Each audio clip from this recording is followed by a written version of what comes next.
Pag-usapan po natin itong di umano. Matatawa ka talaga eh. Mga desperado at mga panic mode na galawan. People power na daw. E di, sige gawin po ninyo. Ngayon, kung gagawa kayo ng people power, gagamitin nyo ang social media ng mga vloggers, DTS vloggers, Kibuloy vloggers, at yung SMNI. Sige, gawin nyo. Itong SMNI, pagka ito hindi tumigil ng mga ganitong format na parang kalaban na ng Estado, parang hindi na sila media, ay hindi na talaga dapat ibalik. Kasi hindi ko trabaho ng media yung gano'n. Kahapon lang sabagay, noong pa naman kaya nga umalis ako dyan lutang na lutang yung pang sarili lang Di ba? Ngayon, kasi yung kanilang mga anchor at yung kanilang mga vlogger na mga kapanalig, ano ba tawag dyan? Kapanalig, kakampi, ewan ko kung paano describe ay panahon daw para mag people power. Kilikili power pwede, pero people power, sino naman sasama sa inyo yan? O sabihin natin yung 50,000, sabihin natin 50,000 yung member ni Kibuloy. O tapos yung DDS ba, ilan ba sila ngayon? Kakaunti na rin. Yung PDP Laban, kakaunti na rin. Nag-aalisa na yung mga member. At mga opisyal ng PDP Laban. Saan kayo kukuha ng tao? So yung mga vlogger nila, gaano ba karami sila? Kakaunti rin. Magsama-sama yung member ni Kibuloy, member ni yung mga DDS, at pati mga vlogger. Kaunti lang yun. Marami na kayong ginawang rally. Kakaunti nga Yung inyong rally, nauusog nga Sabi nga sa amin sa Southern Tagalog o sa Batangas, nausog. Hindi natuloy. Hindi natutuloy ang malaki yan dahil nga walang suporta. Laging walang permit. Di ba? At ang paghuhugutan ng people power ay yung tungkol sa mga kinakaharap ng mga Duterte at saka itong problema ni Kibuloy sa korte. Nako, mababaw yan. Mababaw po yan. Hindi ho yan makakahikayat ng maraming tao. Kasi ako naniniwala, professional ang mga Pilipino. Gusto ng Pilipino tahimik na bansa, tahimik na pamilya, tahimik na buhay.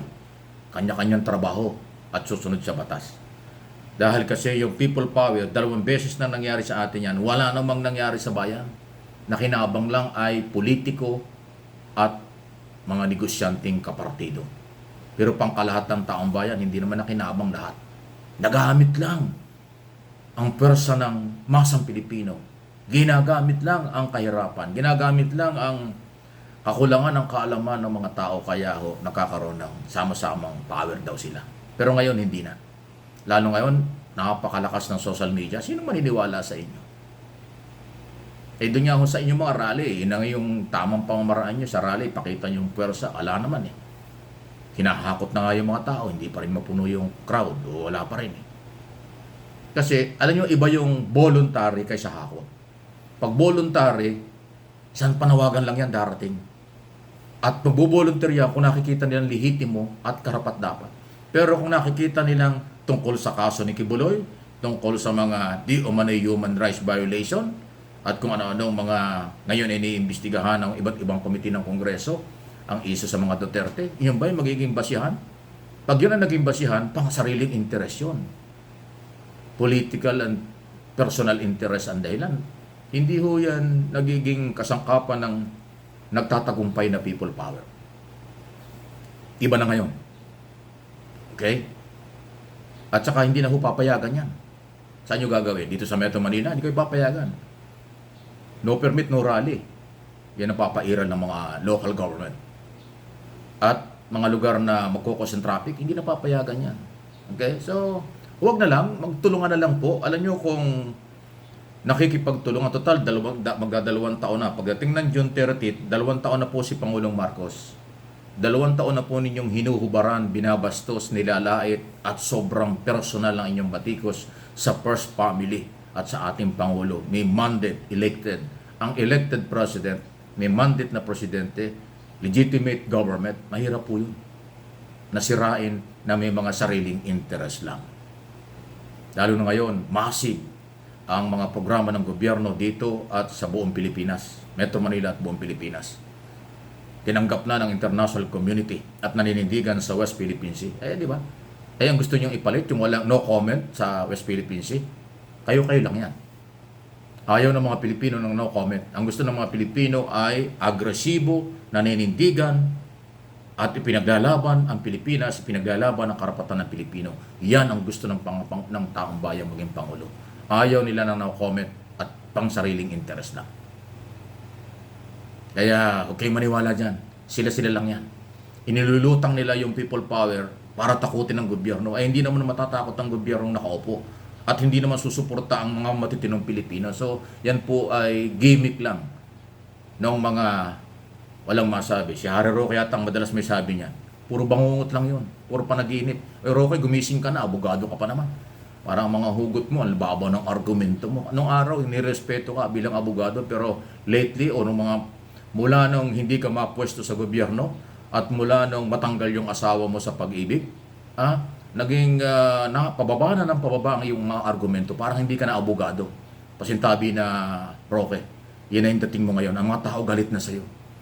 Yung ultimo yung mga DDS, wala na rin tiwala sa'yo, di ba? Si Pangulong Marcos, Pangulong Duterte, dating Pangulo, wala na tiwala sa'yo. Sabi nga ni Panelo, si Baste, binabanatan ka rin kasi ikaw yung nagchismis, tatanggalin siya, hindi naman totoo.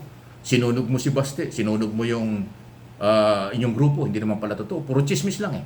O, di ba anong nangyari? So, tapos sa inyo magagaling yung people power, kili-kili power ang aabutin nyo. Liki-liki power.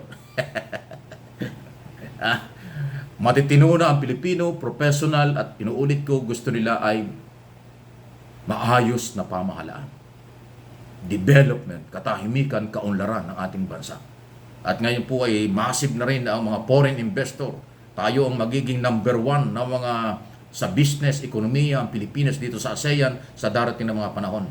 Ilang taon na lang, ayon sa mga international at national foreign analysts or business analysts. Ang Pilipinas ang target ng mga foreign investor para tayo ay umunlad kasi maganda yung lugar natin. Tama yung sinabi ng mga foreign investor at ng mga political analysts sa abroad. Pilipino ang problema ng kapwa Pilipino. Kung nagkakaisa lang tayo, napakagandang kapital para tuloy nating mahikayat ang maraming business at mga maralaking mga bansang susuporta sa atin. At yun ang ginagawa ng ating administrasyon. Independent foreign policy. Kaya po, okay na okay. So, kayo, malaya po kayo. Ano yung masasabi? Ako po'y naniniwala, ang katahimikan, kapayapaan, ang pag-unlad ng bayan. Ang pamumulitika ng sobra, personal interest at political interest ng ilang grupo, hindi po yan magpapaunlad. Yan po ay nakakasira lang sa imahe ng bansa at ng bawat Pilipino. Kaya maging maingat po kayo. Any comment, reaksyon sa bagay na ito, garbage, basura, ang people power na kanilang panaginip. Gumising kayo, baka bangungutin kayo.